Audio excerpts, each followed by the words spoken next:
Pittsburgh Steelers fans, what's going on? Welcome back to another episode of the Steelers Preview. I'm Jeff Hartman, senior editor of BehindTheSteelCurtain.com, and joining me tonight is Dave Schofield, editor of BehindTheSteelCurtain.com. What's up, Dave? Hey, not much. It feels weird to just be the two of us on the screen, though. Yeah, I mean, I'm used to just doing it with one other person at this point, but I mean, it's everything. Feel like some people are waiting for some dramatic entrance from Brian Anthony Davis. No, he's out in the woods playing Yogi Bear or something. I don't know what he's doing out there, but was that Yogi Bear or Yogi Berra? I couldn't tell what you said. Definitely not Berra, because that guy's a Hall of Famer, and that's not bad. So, okay. Welcome everyone that's watching us live on Facebook. If you're listening to us on podcast form, you didn't know we have a Facebook page. We do. It's a very large Facebook page, over 100,000 followers. Find us just by searching Behind the Steel Curtain. Also, those that are watching us on YouTube, we appreciate your support. Our live chat on YouTube is outstanding. Best group ever.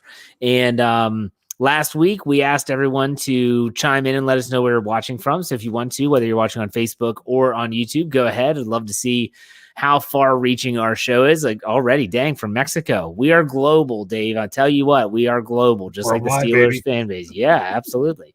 So the Pittsburgh Steelers got back to work today, and it wasn't just, hey, we're here, we're showing up, and I'm glad they got back to work, because I swear this morning, Dave, I was ready to throw something through a wall.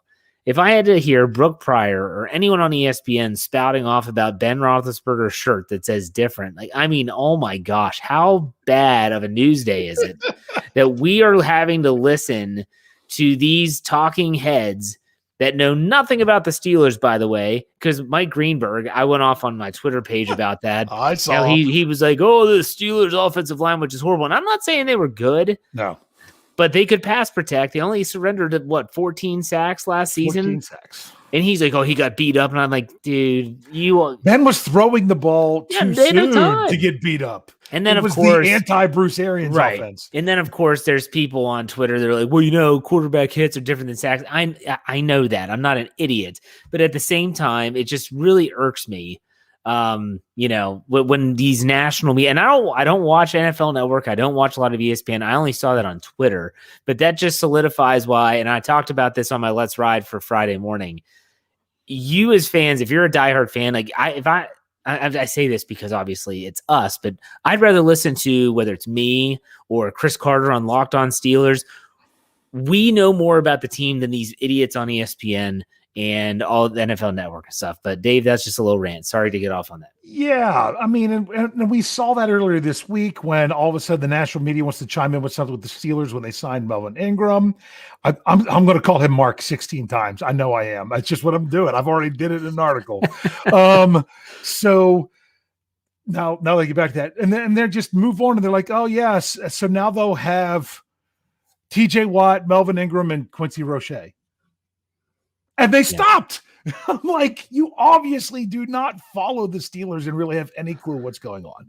And it's really, really tiring and really frustrating. But yet that's who people go to because of their name. But it doesn't mean that they really know diddly squat of what's going on. And they keep on bringing up Ben's weight. I mean, he's going into year 18, people. Why do we care at this point? As long as, is he able to stay healthy? Is he still able to throw the football? And is he still able to do what he does best? And that's on the field. Can he elude pass rushers? If the answer to all three things are yes, and he's winning football games, who cares? Anyways, Isaac gives us $5. Thank you, Isaac. Longtime listener, says listening on Blog Talk Radio. We are not on Blog Talk Radio. If you're listening on Blog Talk Radio, you're listening to some really old. Old. You know how you know we're not on Blog Talk Radio? You can actually hear us right now. Good point. Very good point. Shield 91 gives us $5. We appreciate it. He says, I only listen and read BTSC. And, we always say BehindTheSteelCurtain.com should be your one-stop shop. And I say this all the time. I'm not naive enough to think that you all, anyone that's listening to this or watching us is only going to check our site. I just hope that if you had only one choice, that you would choose us. That's our goal. That's our goal. Now, you might choose something else. That's fine. It's okay. There's a ton of outlets out there, and a lot of them are really good. We have a lot of good working relationships with a lot of people. So anyways, the Steelers did get back to work, and there was news besides outside of Ben Roethlisberger's weight / wardrobe. out of the stuff that took place, Dave, on day one in training camp, and I know you've been following the news like I have, what stood out to you? Because my recap article will be out tomorrow morning, Friday morning. Okay. But what stood out to you? Anything in particular?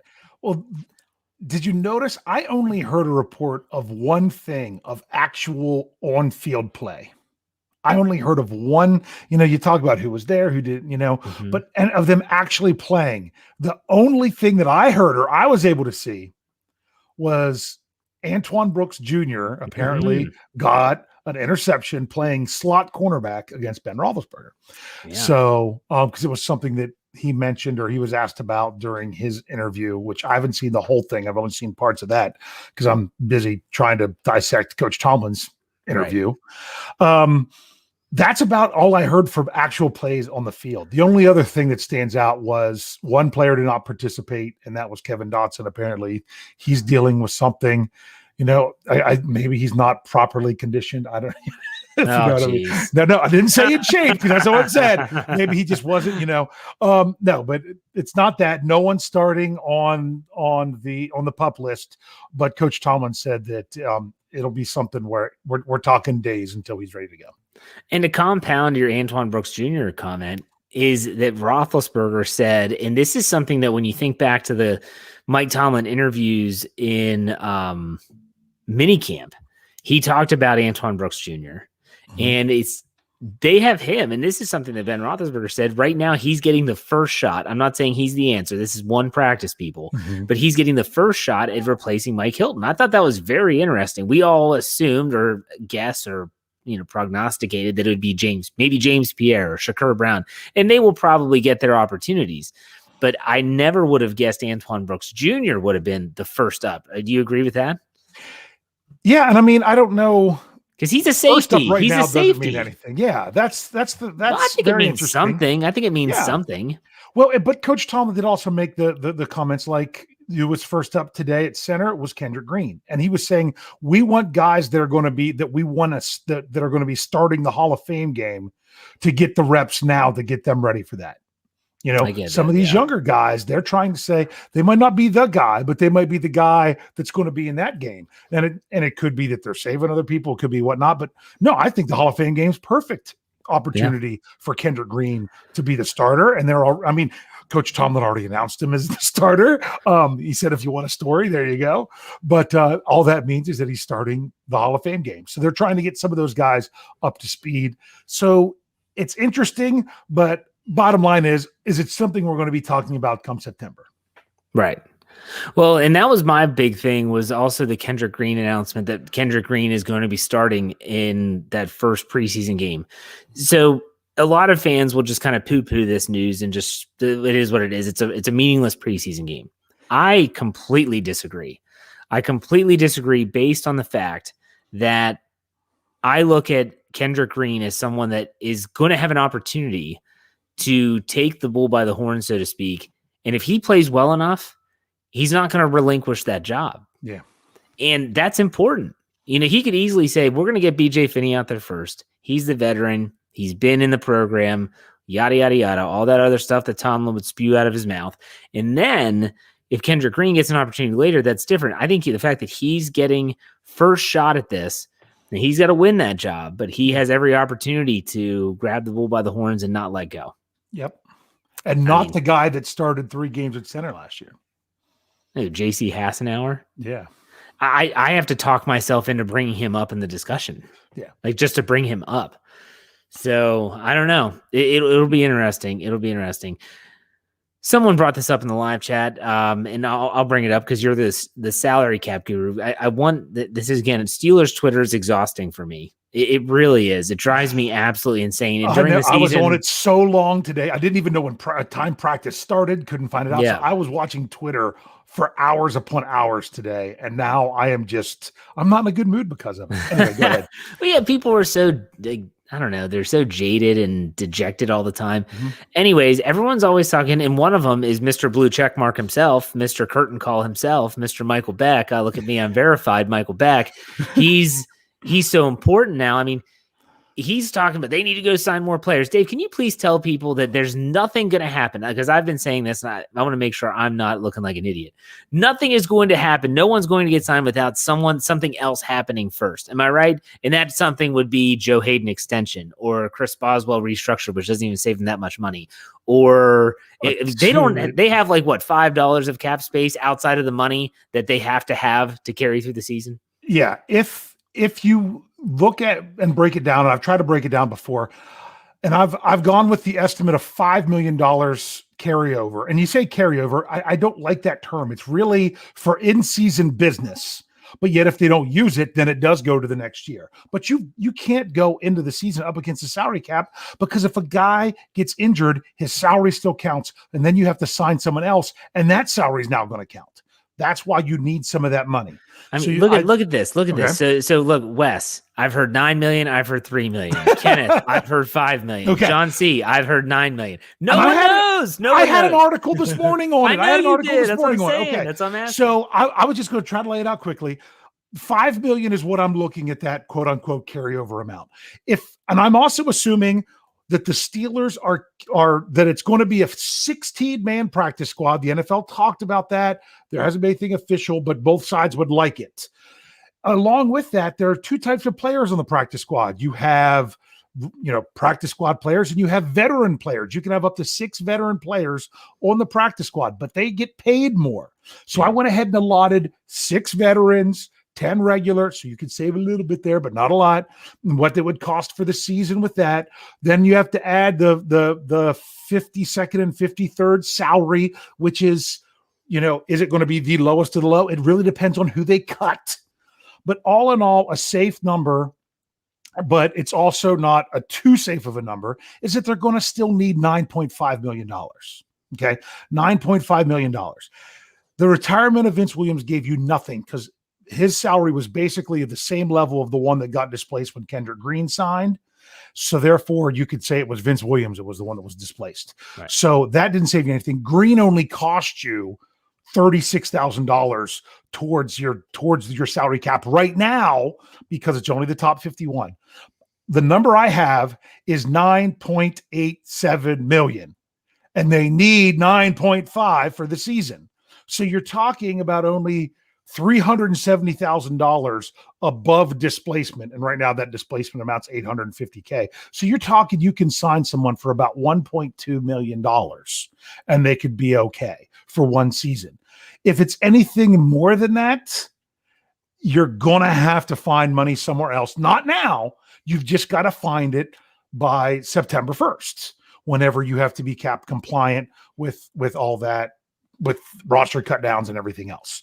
Right. So it's not that they can't spend that 9.87 now. They then just have to account for it again by the time that runs around, if that makes sense. So in other words, to simplify this, because sometimes when Dave talks numbers, like my head hurts, and I'm sure I'm not the only one.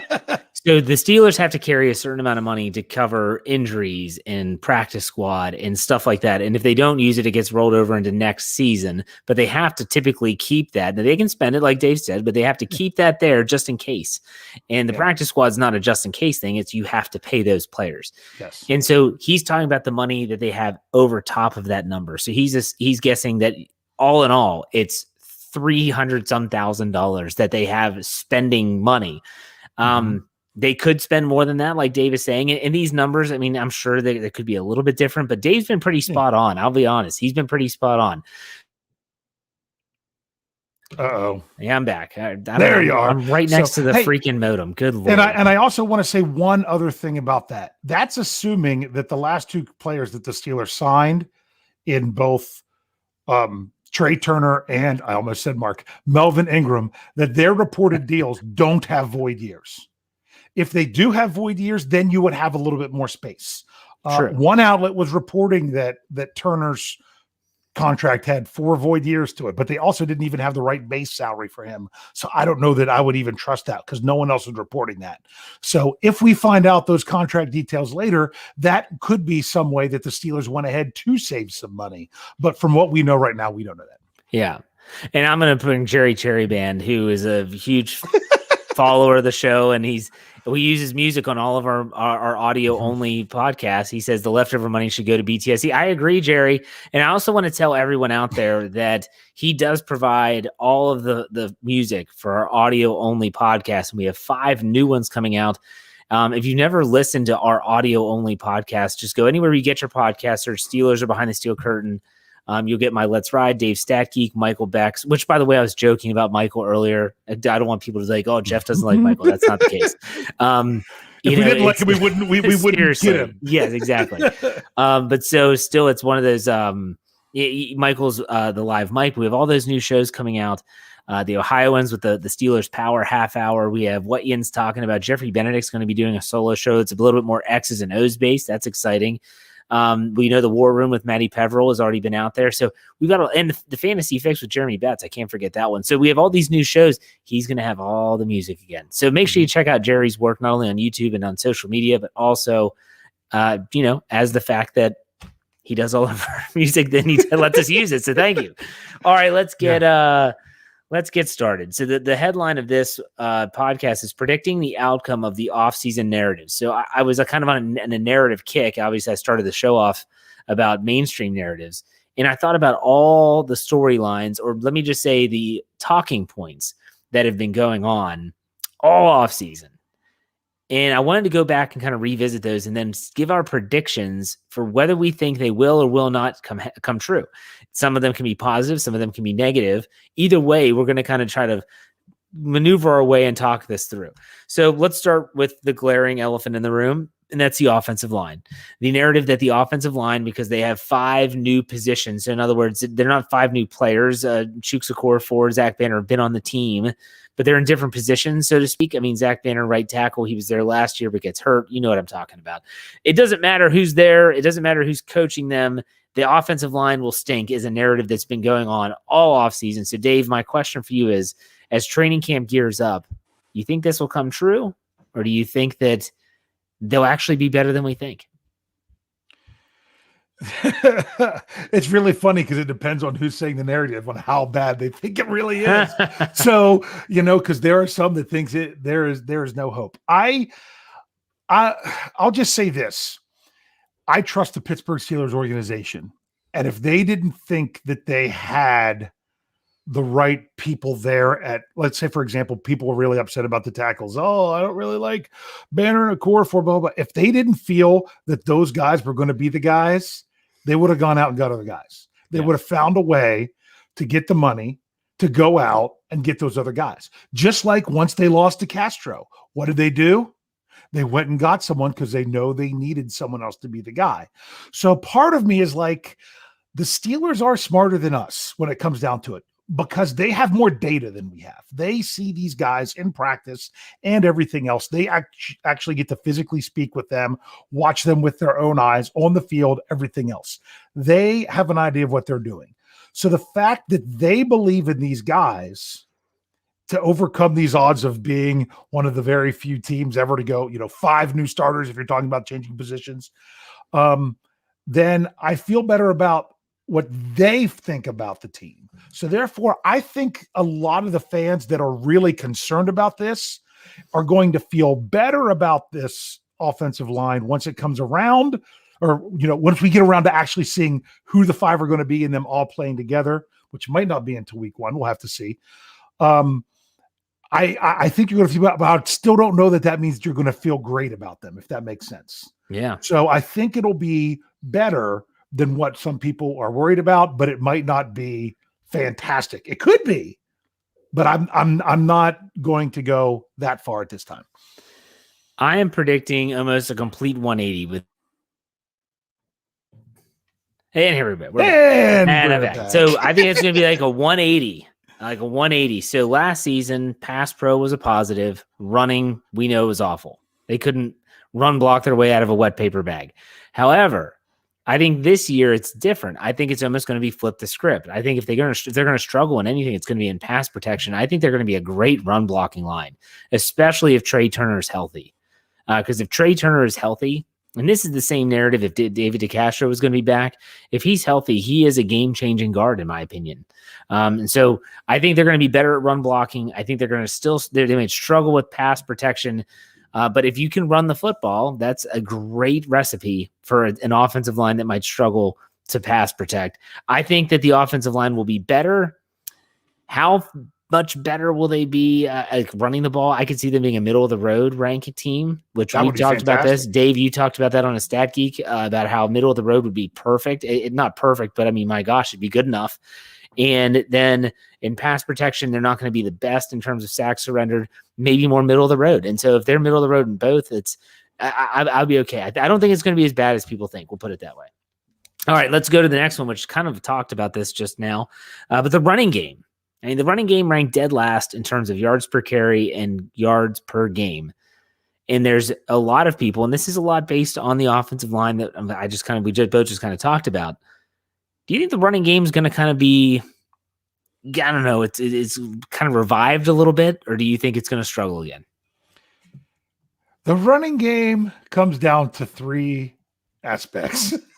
I've said this 100 times, so that's why I just kind of it's the scheme, the blocking, and the runner, and it's really in that order, in my opinion. Jeffrey Benedict has the same order as well because we've talked about that before. I'm hoping that the scheme is better. I mean, look, they've changed it all. They've changed the offensive coordinator, they've changed the offensive line, and they've changed the running back. So really, you have an opportunity to get better because you're doing something different. The biggest question it always is, does different equal better? So that's what we're going to see this year. Is changing all three of those things going to make it a better running team? I'm going to use what Mike Tomlin said today. After practice, he was asked about the running. He said, "We set the bar pretty low." yeah, he's right. It can only go up, right? And they can't get any worse than last in the league. So in terms of improving the running game, I don't feel like it can get worse. Yeah. Like you said, scheme, coaching, running back. I think Najee Harris is going to be fantastic if he can stay healthy. I don't think that's going to be a problem. No. I don't think running back will be a problem as long as you get the other two going. What would be a number for you, Dave, averages for both yards per carry and yards per game that would be satisfactory to you? Yards per carry. Oh, my goodness. They were, 3.4 last season, maybe? And that was dead last? Yeah, they were not good. Honestly, I can look it up while you think. I'm fine with 5 yards a carry. I mean, 5 yards a carry, and you should, you're getting, you run the ball twice and you have a first down. You don't want to have to even get the third down. You know what I'm saying? Yeah. So 5 yards a carry is fantastic. 3.6 yards per carry last season and 84.4 yards per game. Yeah. And when you're talking about yards per game, there's really not a reason to be in the 140 range. There really isn't. It doesn't mean that it has to be all from one player. Right. But when I was breaking it down for my Stat Geek podcast, let me break out the numbers. It was crazy on how the season went out. And look at it. If you look at their rushing totals by game, it was 141, 109, 169, 136, 129. Through the first 5 games, they were over 100 yards rushing every game. Then you had 94. Okay, not so much. 48, 46, 44. Okay, you hit that awful stretch. Then you had a one bounce back game of 106, not bouncing back that great. Then it went 68, and then that was the end of the winning streak. Then when you get to the losing streak, 21. Okay. Then they more than doubled it the next week by going all the way up to 47. 47 rushing yards, and that's a vast improvement from the week before. Okay, 47, 86, 22, and 85. So you can see based on the numbers early in the season, it's not crazy to average that amount. It's just it didn't hold true for the whole season. And it's not that their opponents were that bad during that winning streak when they're running against, teams like Tennessee and Cleveland. Yeah, no, you're right. And we're back. We're back. So for me, I'm looking at these numbers, and this is all last season. So don't spare me the people in the live chat or that are sitting there thinking, "Oh, last season." These are only numbers we have to work with. Yeah, okay, that's people? the only data we got. That's all Good the data Lord. we got. I'm sick of hearing that too. So Yeah. they're 3.6. If they could just add a yard, Yeah, just 1 yard per carry to get to 4.6, that was 10th best in the league last year in terms of yards per carry. I'll take that. Oh, really? Okay, yeah. Then I'd even be fine at 4.5. I said 5 because I didn't know where that 4.5. That's 4.5. Those were 11 and 12. I mean, Tied for 11th. I'm sorry. That would be fantastic. Heck yes. Yeah. So what about yards per game? Like I said, they were I said dead 140. last. That's probably really ambitious. 140 would have them probably top 7th. I said top 8. Look at that. There you go. Shoot, just give me 120. Give me 120 yards a game. I'd be happy with that. And that's still going to be in the top half of the league. But look at what they were averaging the first 5 games last year. Oh, they were averaging that. They were. We were talking about Benny Snell in week 1 and James Conner in week 2. I mean, they were, these guys were running the ball well. And then, like I said, something happened. And that is what happened. We don't know. That is why I say out of all those things that are important, scheme is first. Because when you don't overly disguise your scheme, you're going to hit a point where it's figured out the more tape you get out there. And honestly, that is my biggest thing. And of course, you had injuries along the offensive line as the season went on. So that's why those, to me, are the 2 biggest things when it comes to running game. All right, let's do one more before we take a break. And that is the narrative that Ben Roethlisberger is done. He can't get the job done anymore. Whether you think it's his arm, his knees, his weight, the shirts that he wears when he reports to training camp, whatever the reason is, the narrative has been, and this has been talked about a lot. Okay, let's see. What do you think? Ben Roethlisberger can't get the job done. Ben Roethlisberger can't get the job done. I'm just so tired of hearing that because everything's put at Ben's feet because look at for that stretch of the season where it seemed like Ben was really carrying the team. Okay. It seemed like Ben was carrying the team when they had to go to all the passes. You look like games like the second half of the Dallas game and things like that, where Ben just had to put this team on his shoulders. Well, when that didn't work anymore, then I guess it was because Ben wasn't any good. He shouldn't have had to do that in the first place. Yeah. Okay. It should have never come to that. So to say that, I mean, if Ben had to put the team on his shoulders and carry him, for the first time all season and like week 16 and into the playoffs, then people wouldn't have been figured out what they had to do to in order for that to work.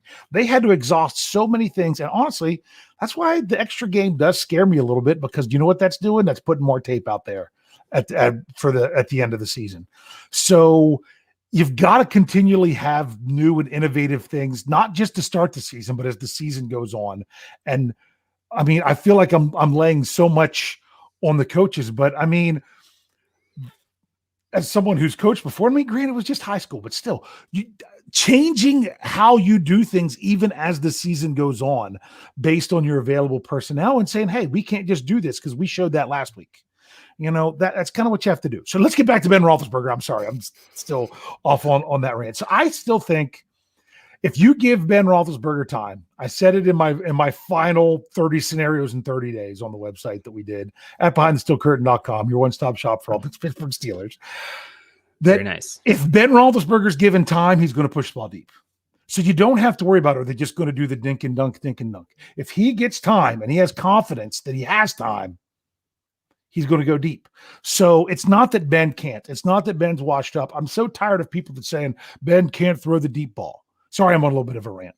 Ben can't throw. It's not that he can't. You can say if he doesn't throw it well. I mean, that's a different discussion. But to say he physically can't do it, it's just not true. You're buying into a narrative just because it's cool to say, not because there's actually truth behind it. What I hope Matt Canada can do to help debunk or prove that this narrative is false is to go back in the late 90s and look at what John Elway and the Denver Broncos did in the waning years of John Elway's career. John Elway was the gunslinger amongst gunslingers early in his career. I mean, the guy had a rocket arm and he carried his team every which way but to the Super Bowl. And it wasn't until he had a running game and a pretty good defense that they decided, okay, John. And we're back. John, if you could just get us, some play action passes, hit those passes. And the question is for me, for Ben, and I still do believe, and I know Frank V in the live chat has been saying, I thought he was the straw. He is still the straw that stirs the drink, in my opinion, because if Ben's off, the team's off. Ben has to be able to prove that if he's only going to throw the ball 25 to 30 times a game, which I think is the sweet spot, 25 to 35. If he's only going to throw it that many times, he has to have a running game. And when he does throw it, he has to connect. And we do know the intermediate to deep passes were an issue. So going deep is one thing. Connecting is a completely other thing. I think Ben, if he can learn this system, if Matt Canada can learn from the mistakes of last year, I have no doubt, in my opinion, that Ben can prove that the narrative that he's done and washed up is false. And I think he'll actually be able to prove he can get it done. Yeah. And I'm going to say something because I actually mentioned this before. I can't remember if it was Stat Geek or Scobro or whatever, that you like to say that Ben Roethlisberger is the straw that stirs the Steelers drink. And it still might, and it probably even was based on 2020. That's not what we want in 2021. It's the defense. It's the defense. If it's the defense, if the Pittsburgh Steelers, if everything that you think about them is the defense and it's not about Ben Roethlisberger, then they're going to have quite the season. And people, that's what people keep poo-pooing on the Steelers. I'm like, why are you poo-pooing on this defense? Because every time the Steelers have really had success, it's been about the defense. And when you wrote that article, that struck a chord with me because that made a lot of sense when you think back to the years that they've gone to the Super Bowl, and whether they've won or lost doesn't matter in the Mike Tomlin era, or even the end of Bill Cowher, Super Bowl 40. They've had a really good defense that they can hang their hat on, and the offense doesn't feel the need to have to do it all the time. Yeah. But we'll talk about this more, and we have 3 more of these offseason narratives to get through, as well as trivia. So if you're listening on our podcast side, make sure you head over to part 2 right now.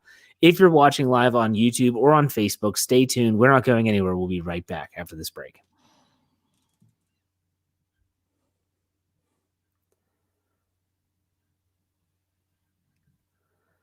All right, Pittsburgh Steelers fans, welcome back to the second part of the Steelers preview. I'm Jeff Hartman, senior editor at BehindTheSteelCurtain.com. Joining me is the editor at BTSC, Dave Schofield. I'm watching our Facebook CP. Our live chat on YouTube is so crazy. They comment nonstop. Facebook, every now and then you chime in. And there's 2 people from Wheeling, one of which is my mother. I missed that. And then there's another one that says, I'm from Wheeling too. This is weird. The Wheeling contingent is strong. Yes, I love to see Wheeling, West Virginia, my hometown. Headed back there this weekend for a golf tournament. So let's get back to the predicting the narratives, the offseason narratives. So far, if you missed the first part of the show, if you're watching live, we talked about how the offensive line, will they stink? Will the running game improve? And can Ben Roethlisberger still get the job done? Now, let's talk about the roster losses. All right, we're talking about the roster losses. The one thing that a lot of people said was the roster losses. We're talking about Dupree. We're talking Mike Hilton. We're talking, some of you are even bringing up Matt Filer, Alejandro Villanueva. Is it too much to overcome? Dave, what do you think? I'm kind of getting frustrated. I'm in a mood tonight, in case you don't realize it. I'm ready to rant about anything. Brian's not here, so I have to be the old man shouting at clouds. So the whole roster losses, there's some that really frustrate me with this. And that is, they want to talk about all the starters that the Steelers lost. And they want to say, oh, well, the retirement of McDonald and Pouncey and having to release DeCastro. But you want to know what? Those same people are the same ones that, if they would have been on the roster for this year, would have complained that they're too old and don't produce and the Steelers needed to upgrade. You can't have it both ways, okay? Yeah. You really can't. You can't complain about, oh, well, the Steelers need to, and add Villanueva into that as well, that the Steelers need to move on from some of these aging players and don't keep them around too long and blah, blah, blah. And then as soon as that happens, complain that they've lost so much. That it is so frustrating. And you're hearing those words out of, it's not all of you. I'm sorry. Don't take this wrong. Like I'm speaking to everyone. I'm not. because you could legitimately realize that the loss of Marquise Pouncey, although he was not the same player that he was earlier in his career, was still a loss because that's the level of player Marquise Pouncey was. Even a not 100% Marquise Pouncey was better than what most teams have at center. So it's not an easy replacement. So yes, there are the losses, but you also got to look at where they were calculated losses. Could the Steelers have brought back Al Villanueva? I don't want to pay him that much, but you know what? They chose not to. I think they had Chooks and Banner in mind anyway. Same with Matt Filer. He just was too much money. And if you think about it, someone brought this up. I've got to do this as a sidebar, Jeff, to ask you about this. Did you realize Matt Filer went to the Chargers for an average of $7 million a year? Uh-huh. The Steelers got 2 former Chargers in Trey Turner and Melvin Ingram for combined $7 million for the year. If you were to say they were both on the team and the Steelers traded Matt Filer to the Chargers straight up for Trey Turner and Melvin Ingram, would you take that trade? Yes. I mean, every day of the week and twice on Sunday. We'll put it that the money lined up perfectly. It's crazy that happened. But when you look at some of those guys, even at corner, it was a calculated loss. The Steelers chose to offer a contract to Cam Sutton rather than offer a contract to Mike Hilton. The Steelers chose to. Now, granted, if it wasn't a cap-strapped year, the Steelers are always cap-strapped somewhat, but where the cap took a huge move in the wrong direction, would they have done that with Steven Nelson? We don't know. But they chose that move. That it's not that they had no other option. So some of these losses were their own calculated losses based on other things that they have. People that are concerned about cornerback, I'm like, the Steelers think that they have something that we might not see because they weren't going out and making crazy moves. And they chose to not bring those players back. So when you talk about those losses, Bud Dupree was something they knew was going to happen. That's the whole reason they drafted Highsmith the year they did, when they did, because they knew it was a possibility. So it's not like they weren't prepared for most of this. Pouncey retires. They can't be shocked about that. Vance McDonald wanted to retire the year before, so they knew that was coming. So there's a lot of it there. The biggest one I have to say was the David DeCastro. They were hoping he would be healthy and he wasn't, so they had to do what they had to do. And then, of course, the news yesterday of Vince Williams, but they had originally released Vince Williams. So I don't think this is nearly the narrative of what people are making it out to be. Yeah, no, I agree with you. And let's also not forget that, people want to talk about the offensive line. That's fine. You're free to do that. That's your prerogative. Zach Banner won the right tackle spot coming out of camp last year. Didn't even get through a quarter, and he tears his ACL. No, he got. Oh, did he get through a quarter? He only missed 5 snaps that game. Oh, okay. So remember, Wisniewski missed 6. That's Banner right. missed 5. They hurt on back-to-back plays. So you have Banner goes down today. That's why. There you go. That's fine. That's fine. So Banner goes down week 1, and he's back and healthy. He has a clean bill of health. Maybe bigger for the defense, in my opinion, than Bud Dupree's loss or even Mike Hilton's loss is Devin Bush's return. And so this is something where people, and I honestly knew, I kind of felt that anyways. And then Kevin Smith, or our own Cliff Harris is still a punk, as he goes on BehindTheSteelCurtain.com, did that film room. I strongly suggest you go and check it out if you haven't yet, about the how important Devin Bush is to the Steelers defense. And he has film of when he's in the game and then compared to when he's not in the game. And it is glaring, the difference in the two. So yes, did they lose players? Absolutely. Do I think that sometimes just getting players back that were injured last year could be a really big boost? Yes, I do.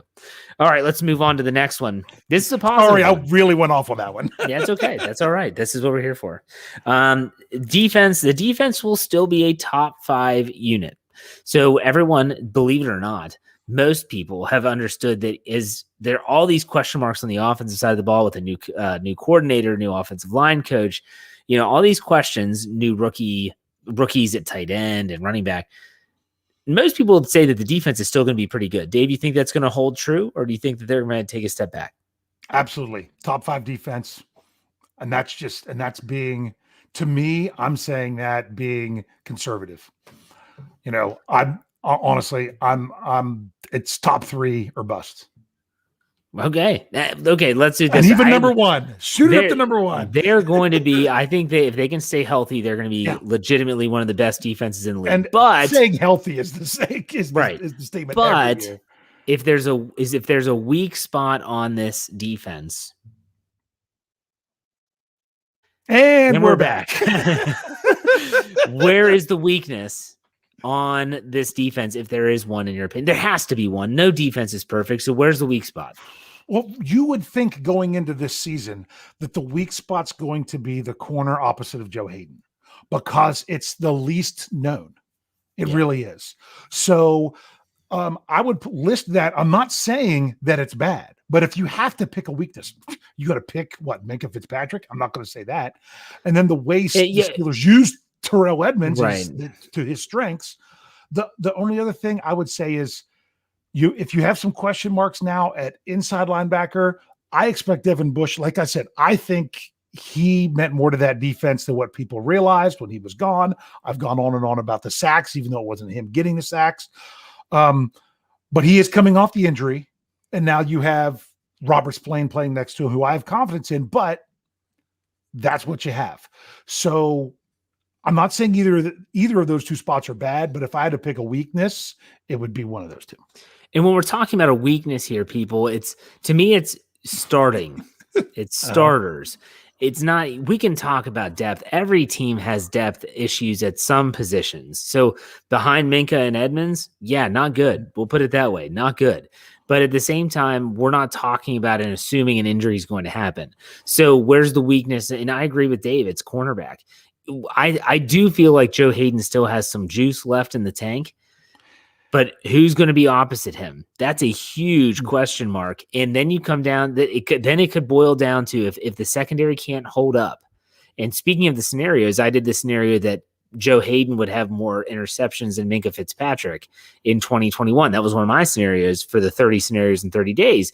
And the more I typed as I was thinking about this, the more I started talking myself out of either one of these guys having a lot, because they're going to constantly be targeting the other cornerback.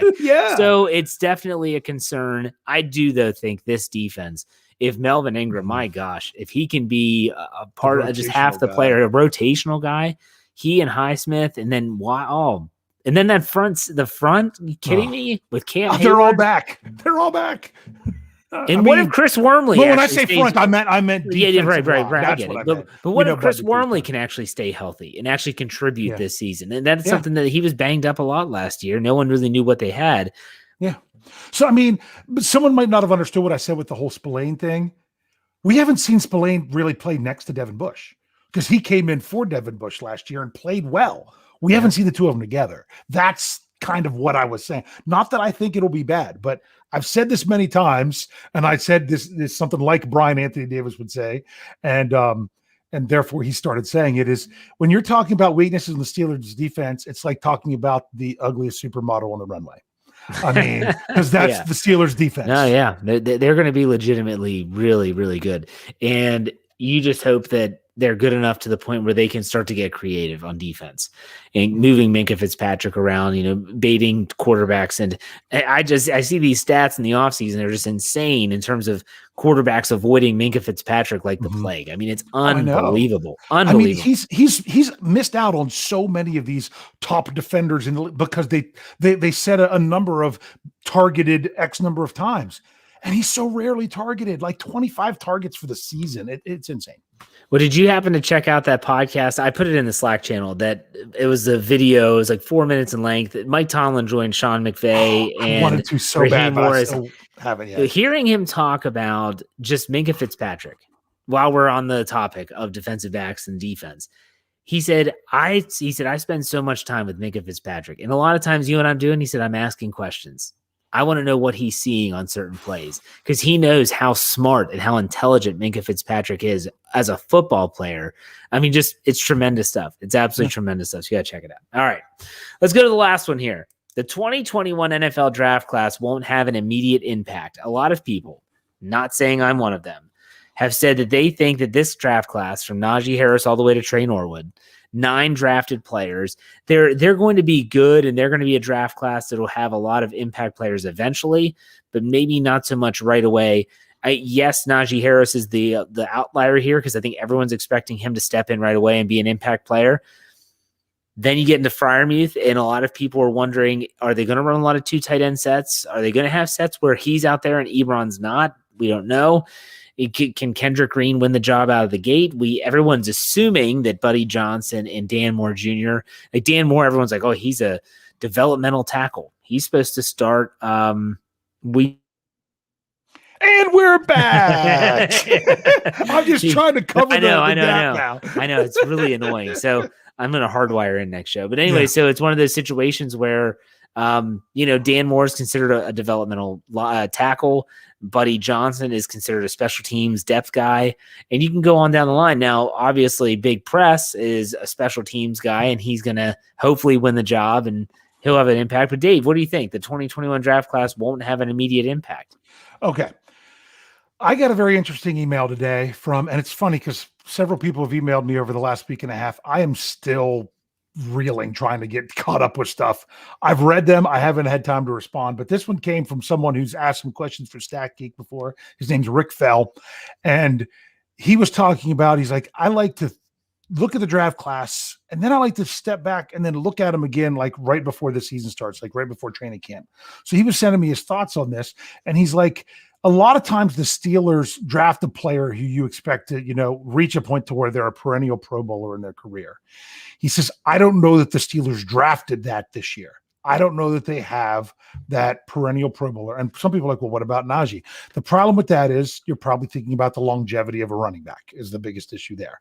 But what he said is he's like, I look at this draft class, and in the next 4 years, every one of them has the chance to become at least a one-time Pro Bowler. He's like, even the punter, if he's going out there booming punts and things like that. So that's the difference about this draft class, is that it might not have, like Chase Claypool's on his, if he continues to improve based on the baseline he gave us last year as a rookie in 2020, he's going to be a guy that's talked about for the Pro Bowl for years and years and years, perhaps, if that's the trajectory that he goes. Not sure that we have those with these guys, but I think the Steelers drafted a lot of just solid players, and they're going to be the fact that Kendrick Green is already saying he's starting the Hall of Fame game. That's kind of important, other than the fact that people might say that the Hall of Fame game is where you play your last guys on the roster more than anything. But it's the whole notion that these guys they're going to contribute. And the more you get from them, the better the Steelers are going to be this year. So, if Najee Harris comes out and just runs all over the field, and if Frothymuth, sorry, you're not allowed to say that, Freiermuth, not my best work, comes out, and the Steelers can run some 2 tight end sets, or they don't have to overwork Eric Ebron, and then that's going to be a big deal. If Green's your guy at center and he can hold that down, that's a big deal. I still think Dan Moore is all about, from Dan Moore on, other than the punter, these are all guys that are depth pieces. Now, offensive line, when you're a depth piece, a lot of times you're getting 0 snaps. But if you're a depth piece at outside linebacker, you're getting a lot of snaps. So that's the big difference there. So I could see these guys even last year, which was the first year ever in franchise history where every draft pick saw action in the regular season for the Pittsburgh Steelers at any point of their career, let alone all of them doing it in their rookie year. This is actually a year that I'm like, it's tough for me before training camp starts, before the preseason games, to see any of these guys not make the team the way they're looking at them. So to me, that tells you a lot as well. Did I really answer the question enough for you? I get to the end, I'm like, I don't know if I answered it or not. As the Beatles said, it's a long and winding road. All right.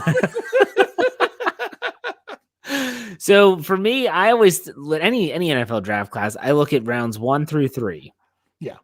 They need to play their rookie year. You got to contribute. Yep. If you have it's not an injury related. And round 3 is sketchy. It is sketchy, but this is just me Yeah. though. I expect them to contribute in some way. So for me, it's like rounds 1 through 3, you better contribute in some way.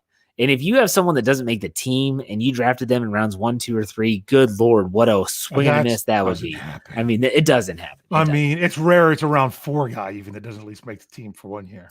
Yeah. So, okay. I think they're going to have immediate impacts from rounds 1 through 3. Yeah. And then if you want to count Big Press, he's definitely going to contribute if he makes the team. He's going to be their everyday starter at the position. And like you said, the depth pieces, and there are going to be some really good special teamers in there too. Keep that in mind. So, yeah. So, did I do a good job of taking all the words that were left for Brian Anthony Davis all to myself? I feel like I've done that well. For sure. For sure. Brian would be proud. All right. Let's we have 10 minutes. You have trivia, right? I have trivia. Okay. I got one that I think I'm going to lob this one in nice and easy for you so you can hit it out of the park. Oh, all right. I'm hoping you got this because you got this. Okay. Ben Roethlisberger. He's 39 years old. BTR. Oldest player on the Steelers. He's been the oldest player on the Steelers for a little while now. Who was the last player not named Ben Roethlisberger? Who was the oldest player on the Steelers? And what year was it? James Harrison. And the year was? That was 2017. Winner. How do you like your chicken? I just remember TJ Watt was a rookie that year. That's why I remember that. Yep, okay. That exactly. Well, because Harrison thought he was going to get to play more. Yep. TJ Watt was too good. TJ took his playing time. Harrison got upset. All right. So don't ask any more questions. I'm done. Oh, no, wait. Because I got the follow-up bonus question. Oh, boy. That I don't even think Brian Anthony Davis would get. This is going back to 1950. I don't have the age stuff before 1950. Good Lord. So this goes back to 1950. But I could say it stopped at the merger because that would be true as well. It doesn't matter. Who's the only other player that was older than James Harrison to play for the Steelers? How old was Harrison when he left? He was 39, because we're going to talk about that a little bit. Okay. 39 years old. Mm-hmm. And honestly, the Steelers did not have a player that hit 40. Gary Anderson, and he got old. He's not with the Steelers. Yeah. Steelers. I want to say Dick Shiner, but I know that he didn't have a long shelf life with Pittsburgh because they drafted Terry Bradshaw. I have no clue. I can give you some hints. Okay. He didn't make it to the last game of his last season, unfortunately, which caused the Steelers to the next year to draft Craig Colquitt. Well, it's a punter. I just don't know who it is. It's the punter. If you know who the punter was for the Steelers' first 2 Super Bowls. Okay. Someone in the live chat, let's go do your job. Okay, see if anyone's got it. Someone said Bobby Lane. They got the right first name. Bobby something. Mm-hmm. Boucher. It was Bob. Should I say it or do I wait for them? Bobby. Mama said. Natty Pepperell coming in with the buzz nutter. I love it. Okay, no. Honestly, the name was Bobby Walden. No clue. And honestly, I wouldn't have known that either. Andrew, it was Bubby, not Bobby Brister. Bobby Brister. No, he's being funny. I would hope so. Hey, Bobby Walden, Ron Chess got it. I figured Ron would get it. Ron gets all those older. So here's what's interesting. Trivias. This isn't going to be trivia. This is fun fact. I'm not going to make you answer anything for this. Yay. Okay. So when it comes to oldest Steelers to play in a game, playoffs or regular season. Actually, Ben Roethlisberger is the oldest Pittsburgh Steeler to ever play in a playoff game last year. That's interesting. So this is going back to 1950. I can't get anything before that, so I'm sorry if someone from back then would, when the Steelers were awful. Anyway, Ben Roethlisberger is third behind James Harrison and Bobby Walton. Ben Roethlisberger will pass James Harrison for playing with the Pittsburgh Steelers, being older than James Harrison, in Week 5 on October 10th against the Denver Broncos if he plays in that game. Ben will then be 39 years and 222 days old, which would be 2 days older than what James Harrison was in his last game where he played for the Steelers. If Ben Roethlisberger makes it and plays in Week 13 versus the Baltimore Ravens on December the 5th, He will be 39 years, 278 days old, passing Bobby Walton by 2 days as the oldest player to play for the Pittsburgh Steelers. So that's 2 milestones he can pass this year. And last year is when he passed Mike Webster, right? With most games played in Steelers history. Yeah. Yes. I'm pretty sure. Yes. And he's got the most seasons as well. I know. Ben does. So I don't know if that was an "and we're back" moment or not. No. I'm just letting you talk. Okay. I actually looked up something, but it has nothing to do with the Steelers. Okay. It has everything to do with that logo. Okay. So the logo, everyone should know where the logo comes from. If you don't know where the logo comes from, go do a Google search. It's because it's the steel logo. Now, the hypocycloids are the little diamonds. On the steel logo, each diamond. And we're back. I swear. Each diamond represents something. Yes. Do you know any of them? If you don't even have to tell me what it is. If you can just say one of them is this, and I'll be like, yeah, that would be great. I know what the 3 elements or what they are. It's supposed to be the 3 elements of steel. Yes, it is. Okay. So I'm thinking it's iron. So iron's got to be one of them. Iron ore is one of them. Okay. Iron. Awesome stuff. 1983's got it. Got one. I haven't looked yet. I would say, is it carbon? Because that's one of the bigger ones, but I don't know if that represents that there. Okay, that is one of the more bigger things in steel. Not really. It's in steel, but I don't know if it's one of the bigger ones. I'm trying to think. I'm doing my nerdy science thing. Mr. Highsmith. Manganese is in steel. Between Awesome Stuff 1983, Sam Highsmith, and what you said, we've got it. So yellow stands for coal. Okay. The orange/red stands for iron ore, and the blue stands for steel scrap. Steel scrap. Steel scrap. Yep. There you go. That's where that logo came from. The steel logo. What are you double checking? No, I can't I'm finally looking at the live chat. I'm finally looking at the live chat to see what people are saying. It's like, if you're double checking this, get the heck Hi, Mr. Himes. Hi, Mr. Highsmith. He's been in here. Chat. He's been here all show. I haven't been watching the live chat the whole time. I've just caught it here and there. So, did you say manganese? Manganese is in steel. Come on, I'm doing my crazy. Phosphorus is in steel, sulfur's in steel, carbon's in steel. I'm going with the elements that are in steel. But, so you said it was iron, steel scrap, and I missed the other iron ore, okay, steel scrap, and coal. Well, yes. We're talking about the elements that are in the steel scrap and coal is what I'm talking about. No, I laughed when you said manganese. Is that manganese? It's an element. No, because when I hear yes, but no. Yes, I did, but no. I think of the movie Wayne's World when they're getting their car, they're getting it inspected. Do you know the movie well?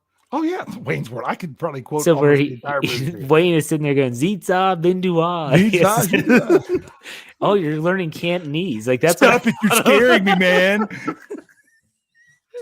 I just want to let you know something that okay. Wes did bring this up. Hold on, but before lighten steel. He does it. They do mean something else. Lightens your work, brightens your leisure, and widens your world. That is true. That is actually they have 3 other meanings. So yeah. All right. Well, you made me have to now sit here and make sure that I'm not crazy with steel. And I'm right on almost all these. Okay? I'm not saying you're wrong. Yeah. So because you're saying, because it's what iron, the steel logo. That's the steel logo stands. But iron is made up of 3.5% carbon, 0.5% manganese, 0.13% phosphorus, 0.13% sulfur, and 1.2% silicon. Zitza Bindua. Dude, you're scaring me. All right. I got to pull out nerdy chemistry tonight. Yes. Gosh, I can't believe I asked you that question. I regret it now. I immediately regret my decision. Milk was a bad choice. Yeah. Like Pittsburgh says, kryptonite. I get that one. All right. Do you have any final thoughts? Final thoughts. Haven't I said enough already tonight? No, No. Final thoughts are I'm ready for new data for the 2021 season. I'm tired about having to talk about the data that we have from 2020. We want to get players on the field, see what they can do. I'm excited about it. I have overwhelming optimism for so many different parts of this team. And am I naive to do that? Maybe, but you know what? I'm also a fan, and that's who I am. So I'm not going to apologize for it after I just did. Well, I want people to understand, like SB Nation, which we are a part of SB Nation, it prides themselves on fans being the ones that are doing all this stuff. So, yeah, we are fans. We want the team to succeed. We're going to try to be as realistic as possible, but we are fans. So keep that in mind. All right, folks, that does it for us. Thank you for joining us for another episode of the Steelers Preview. We'll be back next Thursday. Dave, why don't you send us out? Hey. All right. We're sponsored by the Beehive. We'll see you next week. Take it easy.